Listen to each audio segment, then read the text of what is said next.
You are listening to Amplify Your Success Podcast, episode 155.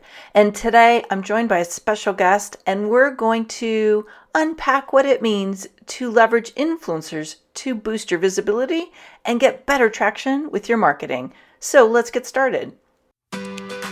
Welcome to the Amplify Your Success Podcast. Hey, are you a thought leader, creative entrepreneur, or change maker and want to magnify your impact? Boost influence while creating a financial abundance? Stay tuned for today's inspiring episode with your host, Melanie Benson. Hello there, inspired entrepreneurs and business leaders. Can you believe there's about 4 weeks left in this decade? As this podcast is airing, we are looking at the last few weeks of 2019, and the end of the year is always an interesting time. People start to get really busy with holidays. They start to kind of take stock of what's worked or what hasn't worked in their year. And hopefully your focus is starting to turn to 2020. What would you like 2020 to be like? Let's even look at what do you want the next decade to be like? So you may have ended the year with a lot of enthusiasm and a lot of exciting results, or maybe there was a lot of goals that you felt like you haven't yet achieved and you felt blocked or stuck around. Wherever you are, it's perfect. It's just time to regroup and reassess and realign with better strategies. So today's guest is definitely going to talk about an interesting strategy. It's something I've personally really found very valuable for me. And our conversation is going to illuminate some potential strategies that could be a game changer for you in the new year. But also, I want to challenge you on how you're going to get the support and the clarity you need. And a lot of people kind of fumble through it and then wonder why they're not getting the results. They keep trying to do more of the same things that got them where they are now, but they're not getting to where they want to go next. I have this belief, and I believe John F. Kennedy said originally that a rising tide lifts all the boats. And one of the pivotal moments in my entire life was learning the power of masterminds. And I have been in a mastermind since I've been about 29 years old, 30 years old, maybe 28. I've constantly seeked them out to help surround me with people who think differently, sometimes better, who are using strategies and skills that maybe I haven't mastered yet, and creating this unified, symbiotic power rush to accomplish goals that I've never even imagined possible. I happen to run my own mastermind, and we have opened up seats in it. We've opened it up to the current members. It's now more than half full. And if you're looking for a very powerful mastermind for 2020, let's talk. If you head over to the link in the show notes for the Amplify Mastermind, or you can simply go to melaniebenson.com and follow the Work With Me tabs, then you can find out about my Amplify Mastermind for 2020, and let's talk and see if it's the right next step for you. Now, let's get into today's episode. Well, I'm super excited for today's conversation. We're talking about how to grow your list and get new clients with the help of influencers. And I'm really excited to unpack this concept of influencers and how we can really leverage the amazing successes that other people have worked so hard to build. So let me introduce you to my guest. Her name is Cloris Kylie. She's got a marketing MBA, and she's an influencer marketing specialist, showing you how to create a strong marketing foundation and tap into connections with influencers to grow a magnificent business that thrives over the long term. She's the best-selling author of Beyond Influence Marketing. Sorry, let me say that again. She's the best-selling author of Beyond Influencer Marketing and the host of Beyond Influencer Marketing Podcast. And she's been featured on network television, top-ranked podcasts, YouTube shows, and websites with millions of followers. Now, Cloris has a unique background in engineering and marketing, which is allowing her to design efficient and effective solutions for her clients. But Cloris knows you need more than tactics to succeed. That's why she also empowers you to, as she says, reveal your magnificence. And it's things like that that have really endeared me to Cloris as I've gotten to know her. So welcome, Cloris. Oh, so happy to be here, Melanie. Yeah, and it's we're talking in both of our different bodies of work, you with your book and your podcast, us with the Own Your Bold Influence Challenge, and a lot of the programs we teach here. We both really see the value of aligning with influencers. So I thought it might be a good place to start to talk a little bit about what you mean when you say influencers, because I think sometimes people hear this term kind of thrown around, and then they think, well, does that mean I have to be a celebrity, or do I have to have a certain number of followers? Like, what does that really mean to be an influencer? That's a great question to start because I feel that that's one of the roadblocks that entrepreneurs have to really get this done or to at least to get started. They say, no, at first I have to have that TEDx talk, or first I have to publish a bestseller, or I have to have 1 million followers on YouTube or whatever that is. But the reality is that influencers can partner with you even if you haven't achieved those things yet. And when I say influencers, I mean anybody who reaches an ideal audience that is perfect for you. It's an audience that has the same values and style that you have, so there's not going to be a clash. It's an audience that will receive your message because it's complementary than that of the influencer, right? And that audience doesn't have to be of millions either. There are influencers who have an audience of thousands, and yet you can connect with many more subscribers and clients. And these small audiences are so engaged that you can actually get even better results than you would get with somebody who reaches millions. So first thing, remember that influencers could be people who have a smaller audience as long as that audience is engaged and they will relate to your message. I love that. And I love that you're bringing up the engaged part, because I know there's been cycles of people over the years really like building up these hundreds of thousands subscribers, right? Their lists are, way up there, but the engagement's really low. And I'm glad to hear you say that part of this influencer strategy is not just about size. Like, this might be one of the examples where size doesn't matter, but really like the quality of the relationships. And I mean, I know to me, Cloris, and I don't know if you think the same way, but I think one of the things that sets people apart as an influencer in my mind is that people are actually listening to what you're saying and they're following your advice. Yeah, exactly. That's the beauty of this. I always talk about a study called Decoy, and if you haven't seen it, you can check it out on YouTube. It's actually a study put together by Polaroid, and it's interesting to see how people's perceptions change when they're giving a preframe, a different preframe, right? An idea of who they're going to meet. So they had this group of photographers, and each photographer was giving a different description of the subject they were going to photograph. So somebody was told, oh, this is a grandfather. Oh, this is an ex-convict. This is an alcoholic, right? Like all these different stories. So the photographers met the person. It was the same person they were going to photograph with that idea in their mind. And then they put all of the photos side to side at the end of the experiment, and they were all shocked, right? Because the photos reflected what the artist thought that this person was. So the ex-convict looked like an ex-convict, right? The grandfather appeared to be a grandfather. So it just shows you how that preconceived notion that you have of somebody's expertise or background or whatever that is really changes how you see that person. And that's the beauty of when an influencer introduces you as an expert, then you have that already covered. Then people want to listen because they respect the influencer. Mm. I love that example. It's such a perfect example of what happens with the endorsement of someone that people are already listening to and have rapport with, and have that trust. So let's dig in a little bit more to what you found. What is the biggest difference between just asking a friend, who maybe is in business with you, they do similar things to support you, maybe you guys are doing some cross promotion, versus asking an influencer and aligning with people who kind of have that next level of prestige?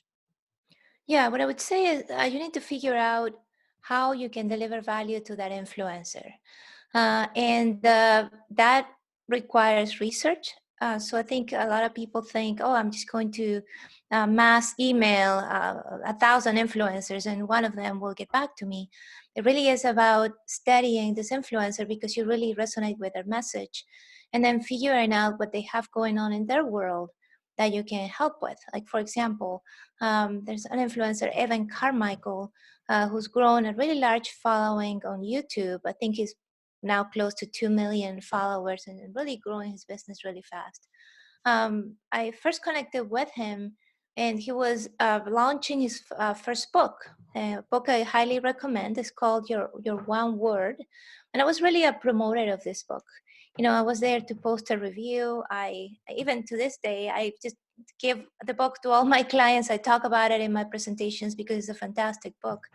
Now he's coming up coming out with another book, and I just found out actually yesterday. So guess what I'm going to do? I'm going to be the first person to get that book. I'm going to post a review, right? Because I know that Evan cares about that right now.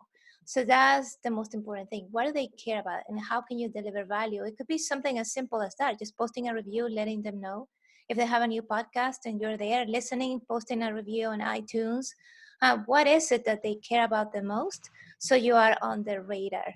The goal here, Melanie, is to open the door to a relationship, right? So you're trying to deliver value first and open that door. Mm.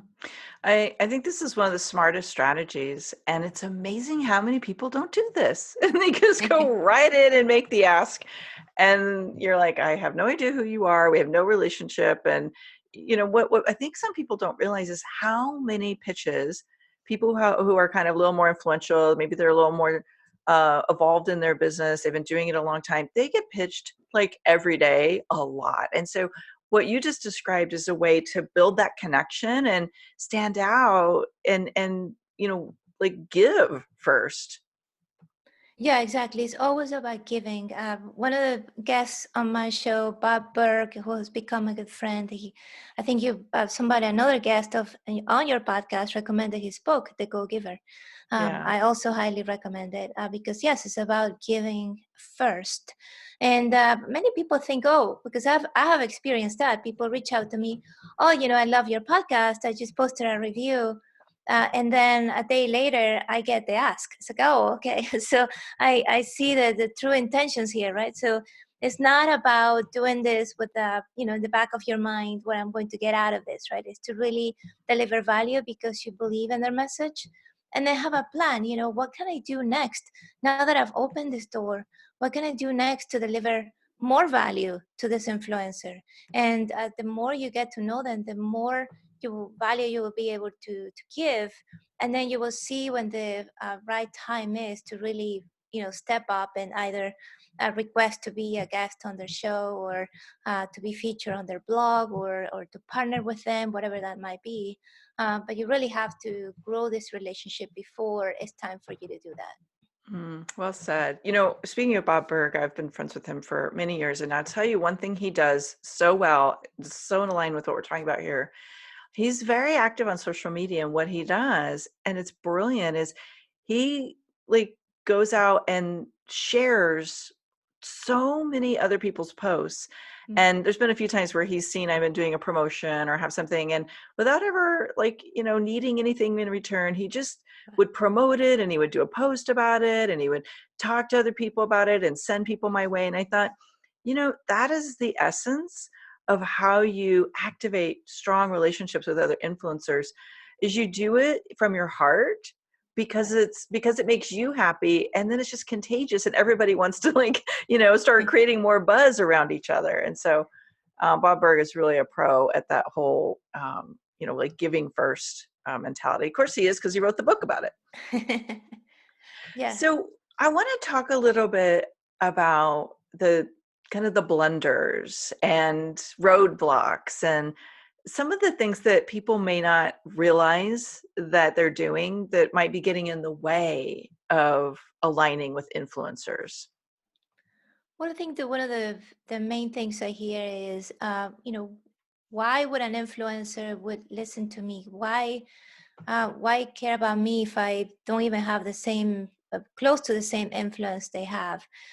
So I believe that, like, if you feel that you're not at that level, right? If you don't see yourself succeeding and connecting with that influencer, now you will just find an excuse. You'll say, oh yeah, I have this webinar I have to create, so let me do that first. Oh, I'll get to it next week when I finish X or Y. So you'll be subconsciously kind of putting this off and really not implementing this as a system in your business. A common thing I see people do is say, oh yeah, when I get to it, I'll do it, right? They're trying to wing connecting with influencers, but it has to be a system. It has to be something that you do on a consistent basis, on a deliberate basis, for it to really give you the right or the best results. So one thing to ask yourself about today is, what is it that I have to offer to others, to influencers? Is it your expertise? Is it the unique value that you deliver, a combination of your background, your expertise, that you can deliver to their audience, right? Is it the knowledge about their audience, right, that nobody else has, that you can contribute? What is it that that sets you apart? And once you have a strong value proposition and you believe in it, like you really believe you have something of value to offer, then it'll be a lot easier for you to take that step. And something that I've found when something seems too intimidating, right, is to try to take a baby step and to see how it works. So maybe you don't want to reach out to Gary Vaynerchuk today, right? But instead you can try reaching out to a podcaster who has, thousands of followers or thousands of listeners, who is more approachable, right? And you have the right pitch and you get on the show and you go, oh my God, this is possible. I'm going to keep going. And the more you do and the more you see, then you'll start to see that, yes, you have great value to offer. And then you'll be empowered to reach out to those top influencers. Mhm. Yeah, that's a great suggestion with that baby step. Doing something that maybe isn't quite as terrifying as reaching out to the biggest name you can think of.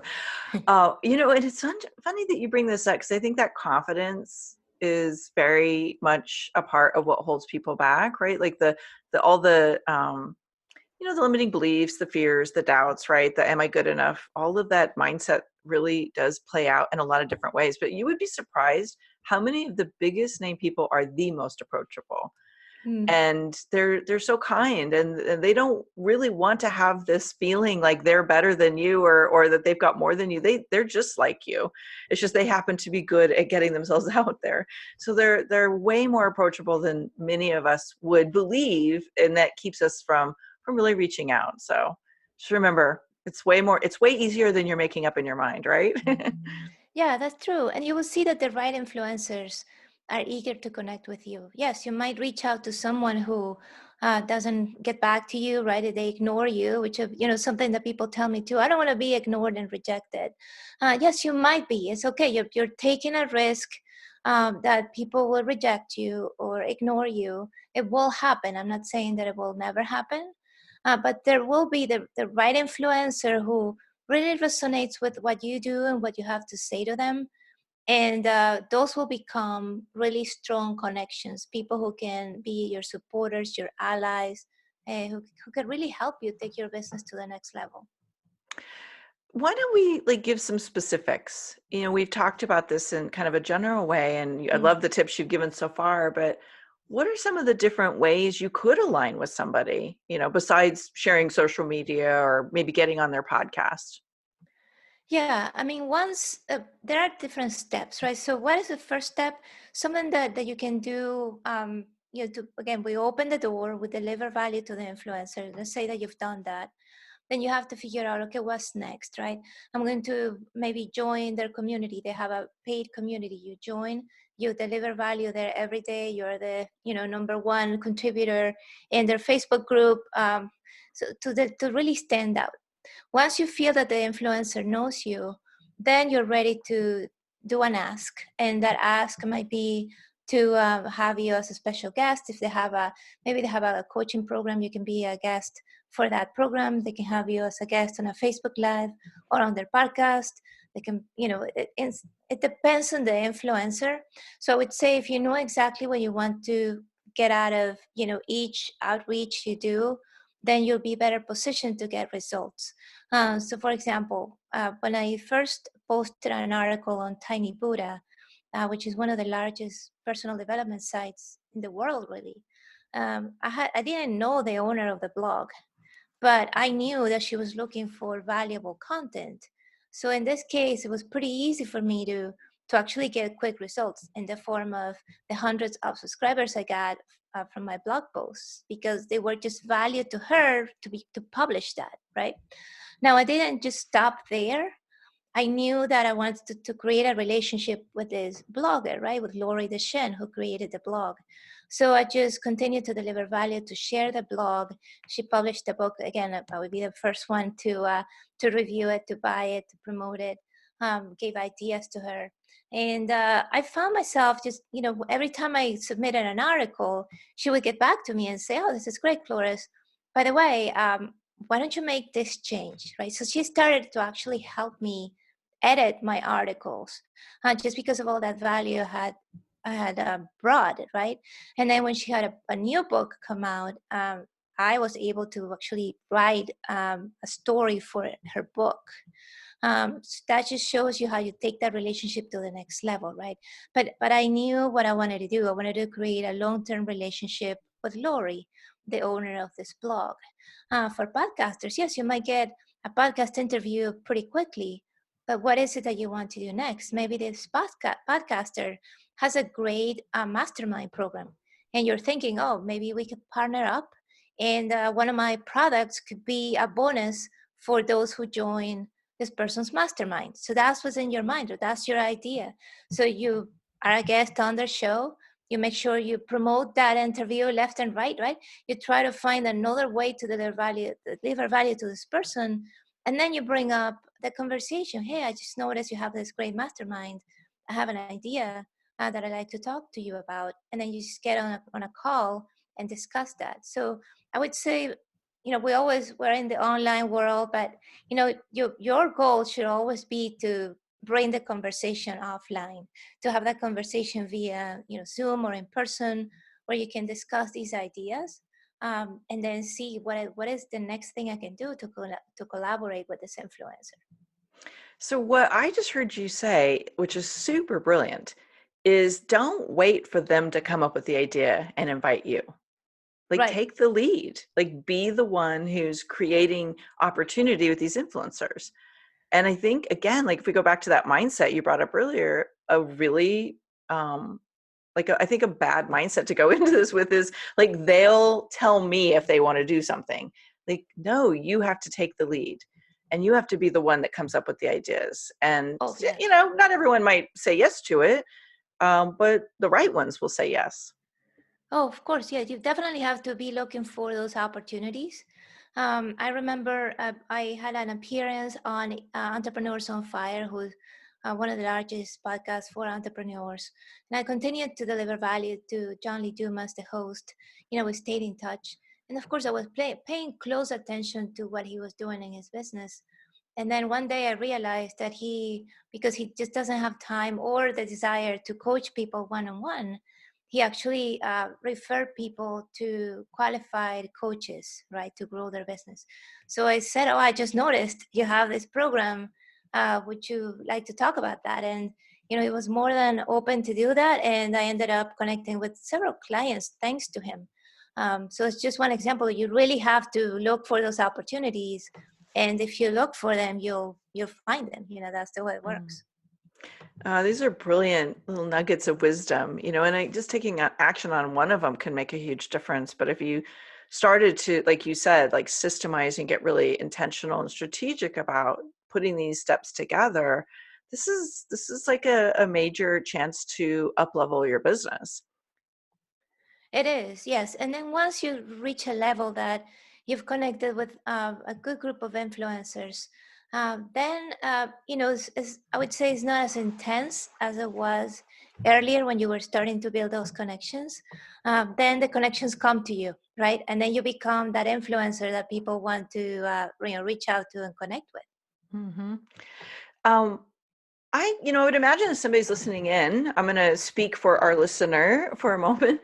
They might start getting really curious, like, so where would I find influencers that would be a good fit for me? Do you have any tips if somebody, maybe they feel like they don't really know influencers or they don't really have them in their in their scope of reach right now, how would you start to cultivate that? Well, I would say the first place to look for is in your ideal audience, right? So if you have a platform such as a podcast or a blog or a YouTube channel or your list of subscribers, really reach out to them and say, who do you look up to, right?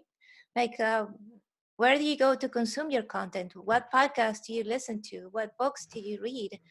And that will give you an idea on how to get started, because really you want to be where your ideal clients are. And even if you don't have a platform, then what about your current clients? What do they have to say? So I would say get on a conversation with people who are ideal clients, and then ask them where they consume their content, who do they admire, and that's a list already for you to get started. Uh, and it depends on your field, but if you're, for example, in my case, I'm teaching marketing, right? I'm helping my clients with their online marketing. So I have, a lot of people in the business side that I admire, and my clients admire them too because they're trying to grow their business. So it becomes quite simple. People I admire, I'm sure they admire too. So they become influencers that are perfect, for my message. But start there. Start with your ideal clients. Hmm. That's a great piece of wisdom. I also think like social media, even though we're not necessarily looking for the number of followers per se, you can get a good handle on who's influential in your space by starting to follow people who are actually creating engagement with their followers, right? It's not just like they're smashing out post after post after post, but who's actually creating an ongoing dialogue on social media. Yeah, well, definitely. I mean, the research piece happens after. I would say there's a primary research you do with your clients, then you do secondary research as well, which definitely you have to go online. There's a tool, it's not a tool, it's a website. It's called influence.co. And if you go there, you can basically find social media influencers, mostly people on Instagram and YouTube. And the beauty of that tool is that you can then see the engagement that people get. What they do to promote their content. You get a link to their social media profiles. And you can check out what they're doing.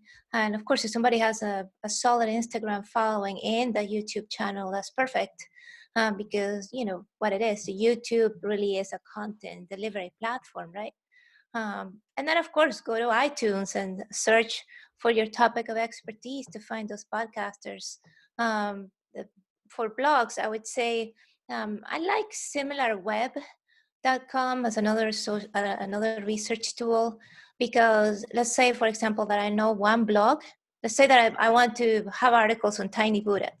Then I just type Tiny Buddha, and then I get all of the competitors of Tiny Buddha. So guess what? Those are also influencers that are perfect for me. So you definitely have to do the secondary research as well. I love that. I officially have learned 2 new things today. Thank you very much. I know our listeners are going to be super excited. I will post the links to these tools, resources, sites that Cloris mentioned, because these are super valuable. Cloris, I think, it's always fascinating to me how someone becomes the expert that they are. You have such an amazing set of resources and gifts, and you're so smart and talented. Maybe give us the short version of how you got where you are today. Oh, that's so kind of you, Melanie. Well, I think I've gotten here by working really hard and by making a lot of mistakes and learning from them. And I would say most recently by finally learning to learn from people who have been there before me, because that was me early in my business. I just wanted to do it all. I'm an engineer. I have a background in marketing. So I said, oh, I can figure this out, right? It's online marketing, but I'll figure it out. So, of course, I made a lot of mistakes. I created a program. It took me 6 months, right? I was creating this digital program. Didn't ask anybody if this was needed. I just thought, oh, people need to learn about personal brand. That's so important, right? You need to have a strong personal brand. So I went and created this program. Again, 6 months in a cave, not asking anyone. Of course, guess what? I I launched this program. Again, a ton of work, and I only got 2 people interested. I retired that program learning my lesson. So I would say, regardless of where you are at in your journey, always before you do anything new, then seek the help and guidance of somebody who has been there before. So I would say that's my number one lesson I've learned. Hmm. This is a great segue into one of my favorite questions to ask my guests is, what do you think is the boldest move you've ever had to make to grow your business? The boldest move I've ever had to make to grow my business, I think, is to reach out to influencers, Melanie, because Mm, I used to be one of those. I was working 14-hour days. I was transitioning from my offline business. I had an academic coaching business that was working well. And now I wanted to be online, right? I wanted to help people, empower people online. So once again, I wanted to do it all myself. It's like, oh yeah, I'll write a blog. I'll have a radio show. People will find me. I wrote a book. I put it all out there. And guess what? Crickets, right? So I was becoming really frustrated, really burned out. Like I remember waking up and saying, "Oh no, another day." It's like, why? I don't want to do this again. I don't want to write another blog post. And it was only when I finally understood that I couldn't do this alone that things changed. And that was tough for me because, as I said, I'm a very independent person. I've always been like that. And just for me to go out there and create relationships and ask for help, that was tough. And I'm so glad I did, because if not, I wouldn't be here today. yeah, I think a lot of us would say that allowing ourselves to be the person who can ask for support was a game changer. And I know it was for me. Like if I had not aligned with other influencers, I don't think I would have ever gotten off the ground, at least at the accelerated rate that I did. Yeah, it's so true. And, it's scary and it's a big change. Um, but, like everything's a little tough at the beginning, but then you see the results and you say, oh my God, I'm so glad I did this. Well said. You have a really awesome resource that you've offered to our community. Could you tell us about your 15 ways to get noticed? Yeah, it's a great resource to get started. It'll give you great ideas on how to get noticed by influencers to open the door, right? That's what we talked about earlier in our conversation. So I'll just give you different ideas. You can implement just one of them today and open that door, right? And take that next step. So again, it just takes one single step, right, to get you started. And that's at ClorisKylie.com/AYS. And I will post that link in the show notes for you as well. If you're driving and you're trying to pull over quickly to write it down so you don't miss out on it, I'd highly recommend following Kylie. I'm sorry, I said following Cloris, following the work that she's doing, downloading the 15 ways to get noticed by influencers to grow your business. Start to really find the 1, 2, maybe 3 tactics you can put into action right away, because I have to say, like, I've used a lot of things that Cloris teaches here today. Cloris and I have so many similarities. It's one of the things that's just really bonded me with her. I just love her work because it works. It's proven to work. It makes a big difference. And you've got to find those ways to speed up the connections that open doors that you cannot open on your own. And it's so much easier when someone can open that door for you. And it's fun too, because then you meet really awesome people. Oh, it's great. And then you start seeing yourself as one of those influencers, right? When it's all about the people you surround yourself with. hmm And I will say there's one, a lot of times people think, influencer, am I really, is that my jam? Like, is that who I want to hang out with? Let me just tell you something. When you start to align with people who are influential, meaning they have the ability to impact and inspire other people into action, you have no idea how many people your work is changing their life. You may not ever hear from them. You may not ever know it, but I bump into people all the time at events and they say, oh, I've been following your work for years and you helped me change this one thing that made such a difference in my life. And that's what happens when you allow yourself to align with other people of influence, align with other experts. You're going to serve people that you never even knew about, and you're making that silent difference in the world. Well said, Melanie. Well, Cloris, I'm so excited that you joined me here today. I'm super excited to hear all the amazing feedback from our listeners. I want to encourage you to come into the Amplify Your Success community. Let's have a dialogue with Cloris about what it means to get connected to other influencers and skyrocket your business. I can't wait to hear what shifts for you putting this into action today. So thanks again, Cloris, for being here. Thanks so much for having me. This is Melanie Benson, your host. Thanks so much for listening in today. If you want to catch up on any of the show notes and circle back on any of the resources we shared in today's show, head on over to the show page at amplifyyoursuccesspodcast.com. And remember, you amplify your results faster when you're in a community of other people who are moving and shaking. Join us at amplifyyoursuccesscommunity.com. One last thing.